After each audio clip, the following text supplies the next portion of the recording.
તારીખ 24/1/1994 શ્રીમદ રાજચંદ્ર પત્રાંક 954 ઉપર પૂજ્યભાઈ શ્રી શશીભાઈનું દેવલાલીમાં પ્રવચન સળંગ પ્રવચન નંબર 35। चैत्र सुद 9 को लिखा हुआ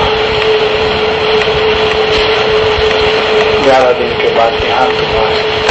चैत्र 5 1957।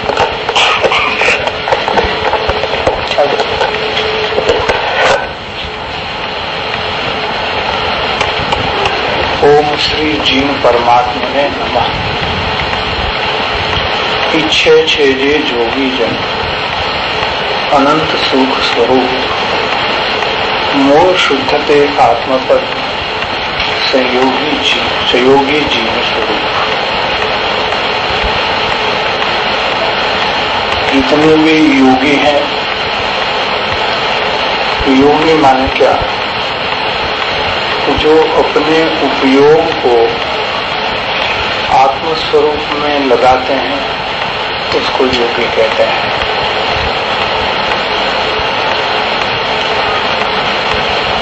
योगी मैंने कोई बाबा हो, कोई त्यागी हो, ऐसी बात नहीं है। जिस महात्मा का उपयोग अपने स्वरूप में लगता हो अंतर्मुख होकर के, उसको योगी बोलने में आता है। योग शब्द मूल शब्द तो युज है, युज धातु, योज टू जॉइन, जोड़ना, स्वरूप में उपयोग को जोड़ देना, लगा देना, उसी को योग कहते हैं। और ऐसे आत्मा को योगी कहा जाता है। यही योग है। अब आजकल जो योगा चलता है वो दूसरी बात है, वो अध्यात्म का विषय नहीं है, वो दूसरी बात है, मानसिक बात है, शारीरिक बात है, आत्मा की बात नहीं है इसमें।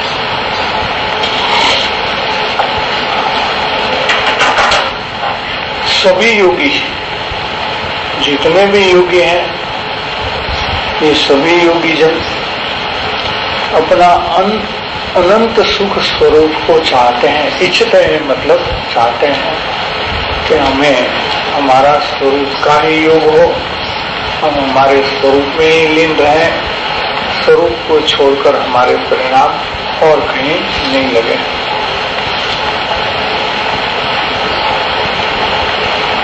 मूल शुद्ध आत्मपद, यह जो अनंत सुख स्वरूप है वो अपना मूल शुद्ध स्वरूप है। प्रत्येक आत्मा का, हमारा आत्मा का भी ये मूल शुद्ध आत्मपद है, जिस आत्मपद में अनंत सुख सामर्थ्य रूप से भरा हुआ है। और उसका जो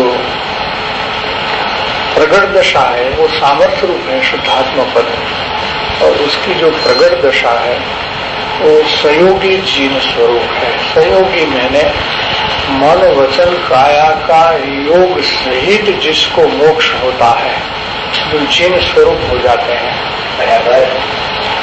उसको संयोगी जीव स्वरूप कहते हैं। 13वां गुण स्थान संयोगी गुण स्थान, 14वां गुण स्थान अयोगी गुण स्थान। संयोग मैंने मन वचन काया का योग, योग मैंने संयोग। आयु बाकी है, देह सहित मुक्त दशा जिसको वर्तती है। ऐसे तीर्थंकर आदि पुरुष है जो केवली पुरुष है, उसको वहाँ अनंत सुख प्रकट होता है। आत्मा में जो अनंत सुख भरा है वो अनंत सुख वहाँ प्रकट हो जाता है। और ऐसा प्रगट दशा, अनंत सुख भोगने की जो प्रगट दशा है, सादी अनंत काल वो दशा रहेगी। कभी उसमें कमी भी नहीं होगी, पूर्ण हो गया इसलिए कोई वैसी वृत्ति भी नहीं होगी, और कभी वो आगे जाकर के खत्म नहीं होगा। शाश्वत अनंत काल पर्यंत उस सुख का अनुभव चालू रहेगा। ऐसी दशा को सभी योगी जन चाहते हैं, इच्छते हैं। और ऐसी दशा को चाहने वाले को ही योगी कहते हैं। बराबर। जो स्वर्गादिक के सुख को चाहते हैं, पौद्गलिक सुख को चाहते हैं, चमत्कार से कुछ करना कराना चाहते हैं, उसको योगी कहते हैं नहीं। फरीથી ઈચ્છે છે જે જોગી જન અનંત સુખ સ્વરૂપ મૂળ શુદ્ધતે આત્મપદ સહયોગી જીન સ્વરૂપ. જે શુદ્ધાત્મપદ છે એ શુદ્ધાત્મપદમાં લીન રહીને અનંત સુખ પ્રગટ થાય એવું सहयोगी जीवन स्वरूप सभी योगी जन चाहते हैं, सभी योगी जन इच्छते हैं. आत्म स्वभाव अगम्यते अवलंबन आधार जिन पद छे दर्शाव्यो तेह स्वरूप प्रकार. आत्म स्वभाव अगम्यते मूल शुद्धते आत्मपद है, तो वो आत्म स्वभाव है, अपना मूल स्वभाव है, मूल स्वरूप है. प्रकृति है वो अपना मूल स्वभाव नहीं है. किसको क्रोध की होती है, लोभ की होती है, माया की होती है, मान की होती है. वो प्रकृति स्वभाव है, उद्गल स्वभाव है. जीव का मूल स्वभाव तो अनंत ज्ञान अनंत सुख है. वो अगम्य है. अगम्य मैंने इंद्रिय ज्ञान द्वारा गम्य नहीं होता, उसी को अगम्य कहते हैं. ज्ञान गम्य नहीं होता ऐसा कहने का अभिप्राय नहीं है. ज्ञान में अनुभव गम्य तो है ही आत्म स्वभाव, तो चतुर्थ गुण स्थान में गृहस्थ दशा में भी अनुभव गम्य है. लेकिन इंद्रिय ज्ञान द्वारा गम्य नहीं है, विचार ज्ञान द्वारा भी गम्य नहीं है. इसलिए उसको अगम्य कहते हैं. अगम्य कहने की मर्यादा है, अपेक्षा है उतनी. आत्म स्वभाव अगम्यते अवलंबन आधार, यही अवलंबन का विषय है, यही आधार लेने का विषय है. दोनों शब्द लिया है, अवलंबन आधार, दोनों शब्द का प्रयोग किया है. हमको आत्म शांति चाहिए अगर, तो हमको हमारे शांत स्वभाव का अवलंबन लेना आवश्यक है. हम शरीर के आधार से जी करके दिल दुखी हो रहे हैं, और भी पुद्गल संयोग है, इसके आधार बुद्धि से जीते हुए परिणमन करते हुए दुखी हो रहे हैं, आकुलता हो रही है. बराबर. लेकिन हमारा अनंत शांत स्वरूप स्वभाव है, उसका अंतर अवलंबन लेकर के उसके आधार से हमारा परिणमन चलता रहे, तो हमको आत्म शांति और आत्म सुख का अनुभव होता रहेगा. ये अवलंबन भूत है, आधारभूत तत्व है, हमारा स्वभाव ही है हमको. और अनंत काल में वो नहीं हुआ है, इसलिए अनंत काल से दुखी है, जन्म मरण भी करते रहते हैं, चार गति है, यही कारण है.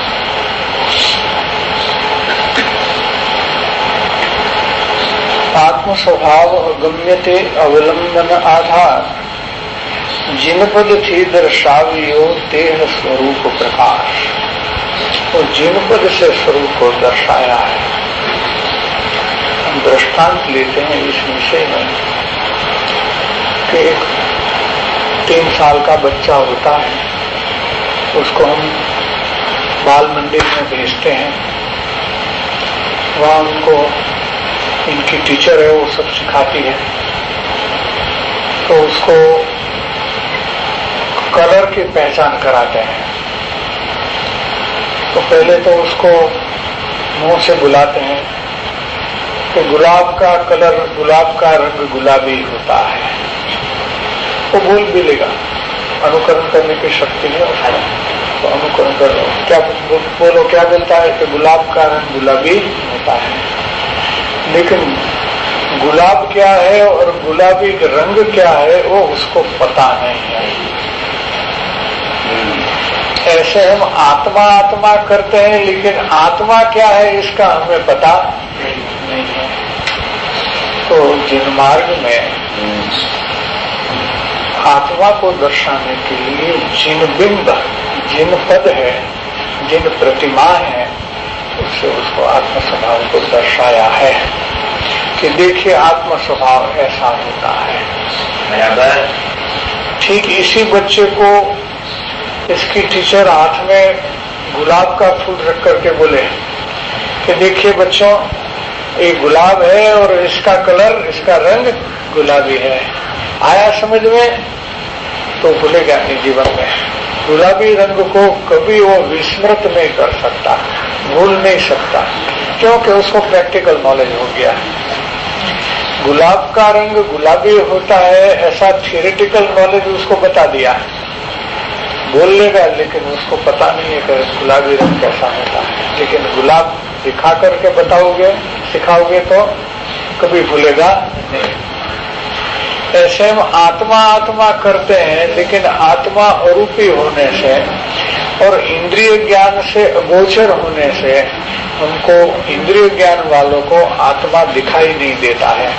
न आंख से दिखाई देता है, न कान से सुनाई देता है, न नाक से सुनने में आता है, न जीभ के स्वाद में आता है, न शरीर से स्पर्श में आता है, और मन से विचार में आता है। 5 इंद्रिय छठा मन से आत्मा का दर्शन होता नहीं, ज्ञान नहीं होता। तो अब क्या करें? क्योंकि आत्मा अरूपी पदार्थ है। अरूपी होने से इसमें गंध नहीं, स्पर्श नहीं, वर्ण नहीं, शब्द नहीं, कुछ नहीं। 5 इंद्रिय के विषय है वो आत्मा में है ही नहीं, उसकी जाति ऐसी है। तो उसको दर्शाने के लिए अनादिकाल से, ये नई बात नहीं है, अनादिकाल से है। अकृत्रिम जिनबिंब तीनों लोक में है। ऊर्ध्वलोक में भी है, मैंने स्वर्गलोक में भी है, इधर मनुष्य लोक में भी है, और नीचे पाताल लोक में भी है। कितने हैं? करोड़ों की तादाद में है।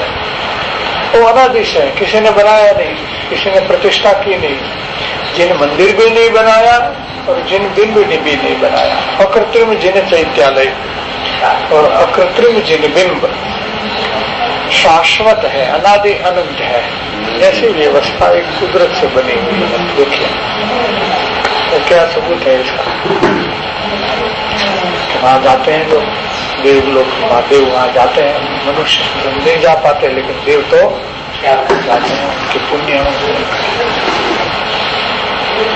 और ज्ञानी है। और जिन बिंब को बनवाते हैं शिल्पकार से, और जिन मंदिर बनवाते हैं और उसमें प्रतिष्ठा करके जिन बिंब को स्थापित करते हैं, ये भी ज्ञानियों की अनादि परंपरा चली आई हुई है। क्यों है ये? कि आत्मा को संसार में परिभ्रमण करने वाले संसारी प्राणी को उसका अपना आत्म स्वरूप का ज्ञान हो जाए कि देख तेरा आत्मा ऐसा है, जैसा भगवान है ऐसा तेरा आत्मा भी भगवान है। भगवान आत्मा तो है, जितने वो शांत है उतना तेरा स्वभाव शांत है, जितने वो परिपूर्ण अंतर्मुखी है उतना तेरा स्वभाव भी अंतर्मुखी है। तो जितने अपने स्वरूप को प्रत्यक्ष कर रहे हैं उतना तेरा स्वभाव भी अनंत प्रत्यक्ष है। और उनमें जो ज्ञान का स्वसंवेदन, अनंत स्वसंवेदन चलता है, तेरा स्वभाव भी, तू भी स्वसंवेदन स्वभावी है, ऐसा ही तेरा स्वरूप है। ऐसा आत्मा को, अमूर्त आत्मा को मूर्ति के रूप में दिखाने के लिए जिन बिंब की स्थापना अनादि से चली आ रही है, और अकृत्रिम जिन बिंब भी अनादि से जगत में मौजूद रहते हैं। इसलिए जिन प्रतिमा और जिन बिंब का किसी बहाने, किसी अपेक्षा से निषेध किया नहीं जा सकता। अगर वो करे तो वो सतदेव तत्व का विरोध है, विराधना है, निषेध है। तो ऐसा अपराध कभी करना नहीं चाहिए।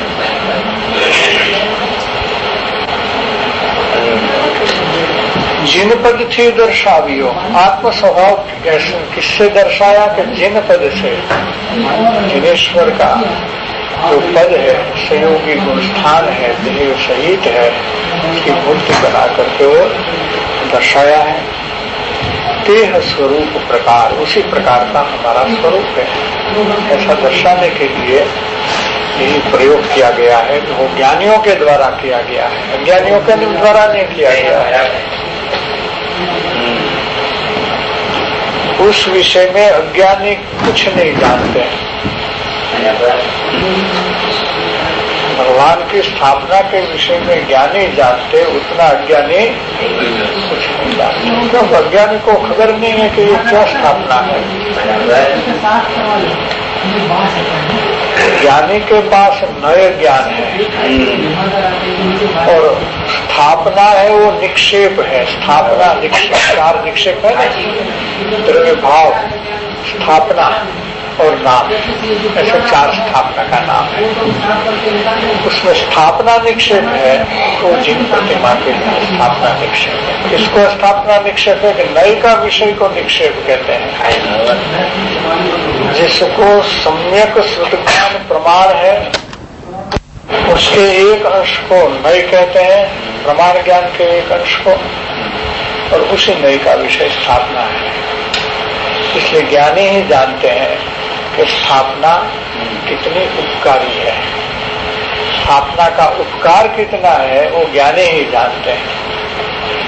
किसी ज्ञानी ने तो ऐसा लिखा है कि एक तीर्थंकर होते हैं, इससे भी इसकी मूर्ति की स्थापना 10,000 गुनी उपकारी है, ऐसा लिखा है। क्या जीवंत सजीवन मूर्ति से, जीवंत जो तीर्थंकर है, इससे इसकी स्थापना जो मूर्ति की होती है वो 10,000 गुनी उपकारी होती है। पहले तो ये लगे कि ये बात कैसी कही, भगवान तो प्रत्यक्ष सजीवन है, ये तो मूर्ति है, दोनों में तो अंतर है। लेकिन भगवान की आयु लिमिटेड है। क्या आयु वो केवल ज्ञान हुआ और शेष आयु जितना रहा उतना ही तीर्थंकर भगवान तो मौजूद रहेंगे, लेकिन प्रतिमा हजारों साल तक रह सकती है, इसमें कुछ नहीं होता। और उस प्रतिमा में जीवन का आरोपण किया जाता है, प्राण प्रतिष्ठा कहते हैं। इसलिए हम प्रतिष्ठा को क्या कहते हैं? प्राण प्रतिष्ठा कहते हैं। तो प्राण का आरोप किया जाता है। जिन मंदिर में जो हमारे जिन प्रतिमा है वो पत्थर की मूर्ति नहीं देखते हैं, धातु की मूर्ति नहीं देखते हैं, तो उसको साक्षात भगवान के रूप में ही देखते हैं। क्योंकि भगवान भी इतने स्थिर रहते हैं जितनी प्रतिमा स्थिर रहती है। भगवान कोई हलचल नहीं करते, बोलते नहीं, कोई आंख मिटाते नहीं, उसका मुंह चलता नहीं, कुछ भी। वो प्रतिमा मती समोत्सव में विराजमान रहते हैं, वो भी प्रतिमा। तो दिखाव में तो कोई अंतर नहीं है, दिखाव में कोई अंतर। लेकिन जो जीवंत होते हैं वो कुछ आयु की मर्यादा से आगे वहां मौजूद नहीं रह सकते। प्रतिमा जी हजारों साल तक रह सकता है, इसलिए उसका 10,000 गुना तीर्थंकर मर्यादित होते हैं। प्रतिमा हम कितनी भी बना सकते हैं। तीर्थंकर तो हमारे प्रक्षेत्र में 24 क्रम से होंगे, एक के बाद वो भी एक कोड़ा कोड़ी सागर में 24 होंगे। 1 करोड़ सागर मल्टीप्लाइड बाय 1 करोड़ सागर, इतना लंबे काल में सिर्फ 24 होंगे जो आगे से गिने जाते हैं। इसलिए प्रतिमा जी का स्थापन किया जाता है जगह जगह में। प्रत्यक्ष सत्पुरुष और प्रतिमा जी दोनों में है, तो मुमुक्षुता की भूमिका में पहले किसके प्रति है? तो ठीक है, वो तो प्रत्यक्ष है, वो तो आपको जवाब देंगे। प्रतिमा जी तो जवाब नहीं देगी, वो तो अंतर है ही। वो अंतर का बात इधर नहीं चलता, यहाँ तो काल का अंतर दिखाते हैं कि प्रत्यक्ष सत्पुरुष है वो भी आयु पर्यंत मौजूद है, जैसे तीर्थंकर का आयुष है, ऐसे किसी भी मनुष्य का तो आयुष तो होता ही है। आयुष पूरा होने से तो तीर्थंकर भगवान निर्वाण पद को प्राप्त होंगे, सिद्धालय में पधारेंगे, सत्पुरुष स्वर्गादि में जाएंगे, उनकी प्रतिभा भी है। वो पहचान, आत्मस्वरूप का पहचान कराने के लिए एक बहुत लंबे काल तक उपस्थित रहने वाला निमित्त है, बहुत लंबे काल तक उपस्थित रहने वाला ये निमित्त है।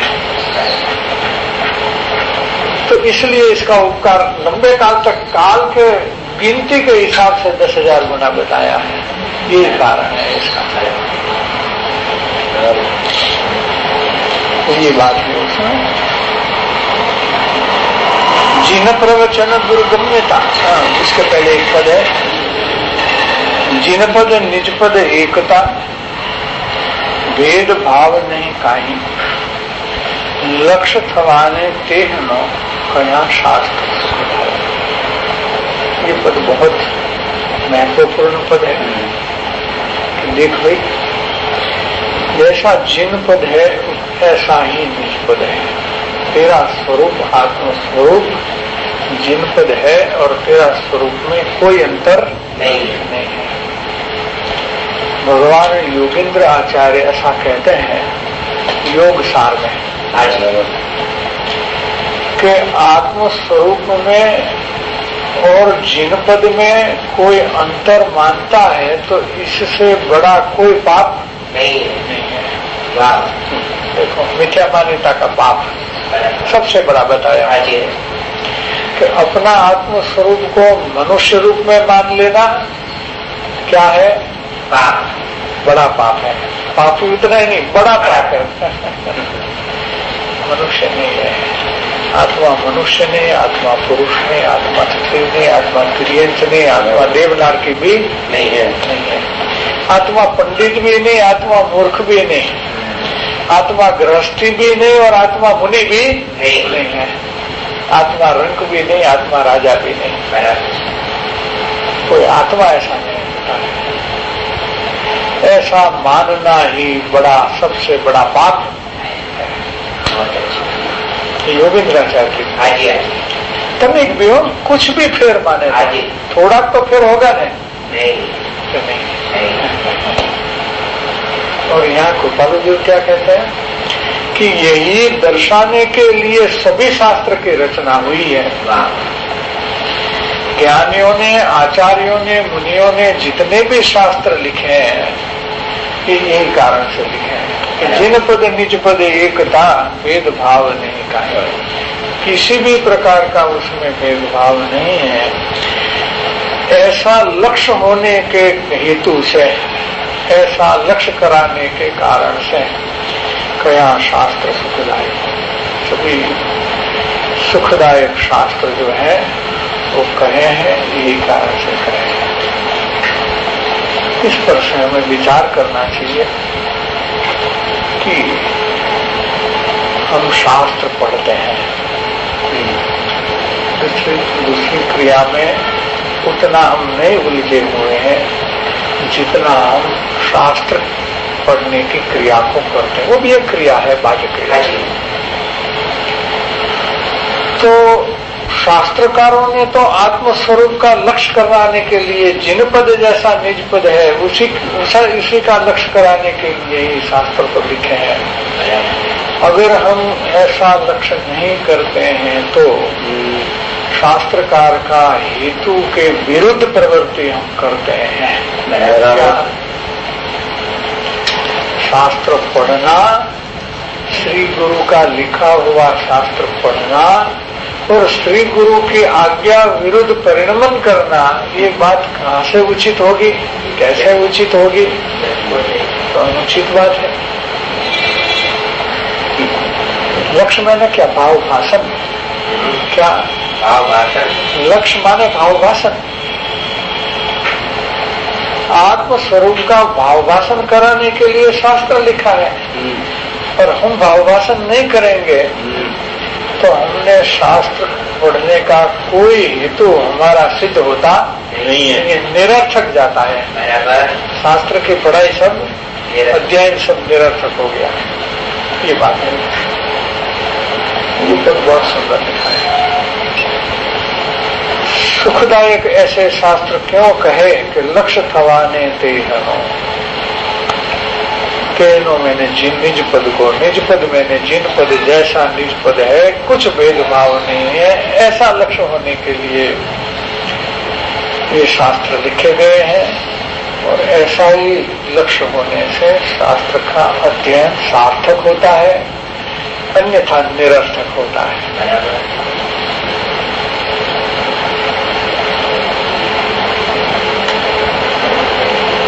अब कहते हैं कि उस शास्त्र में जिन प्रवचन है कि जिन प्रवचन दुर्गम्यता था के अतिमतिमान अवलंबन श्री सदगुरु सुगम अने सुख खान। दो जगह कहेंगे श्री गुरु को सुख की खान बताया है, सुख नहीं बताया है, सुख की खानी है। खान में से निकाले जाओ, खान में से कभी खालीपना शून्यपना होगा। अक्षय सुख खान है, कैसा सुख खान है उतना नहीं, अक्षय सुख के खान है।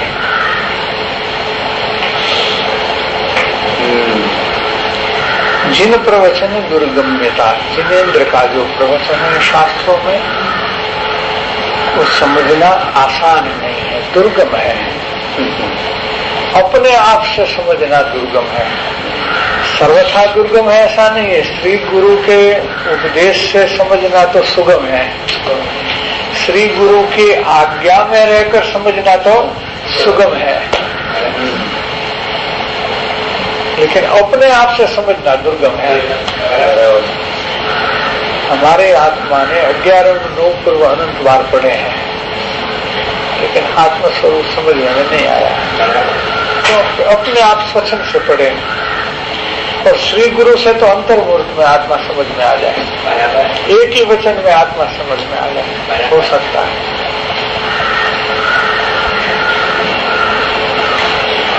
जिन प्रवचन दुर्गम्यता अपने आप से गम्य होने में कठिन है।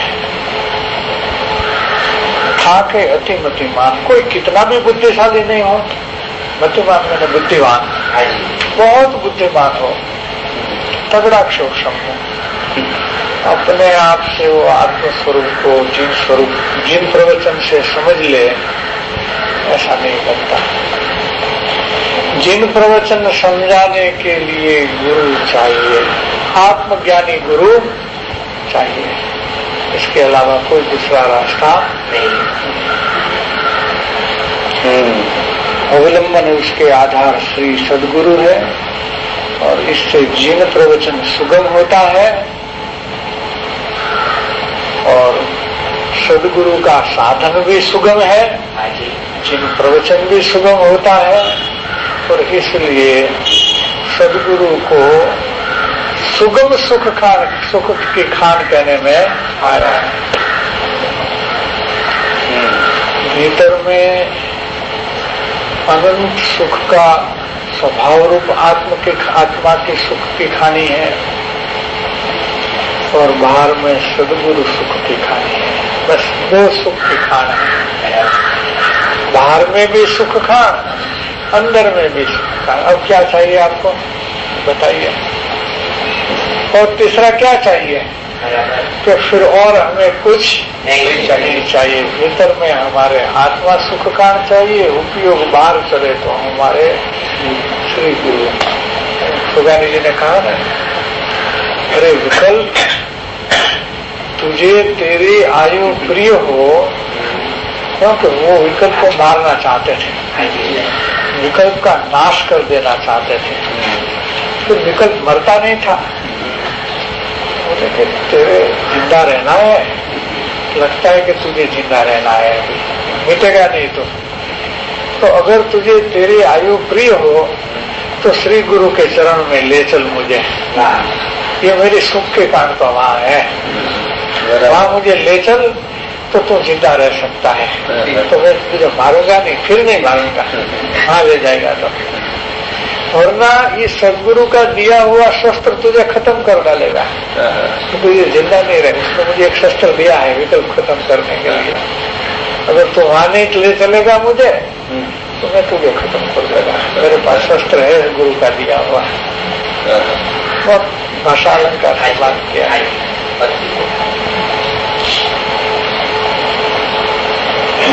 अलौकिक भक्ति की होगा क्या हो गया है उन लोगों को, गुरु की ऐसी भक्ति करते हैं, कुछ हो गया होगा है? गुरु ने कुछ डाल दिया इसके सिर पे, वो क्या बोलते हैं, भभूति, भभूति कैसे लोक में प्रचलित शब्द भभूति है, आना माथे कई भभूति नाखी दीधी थी।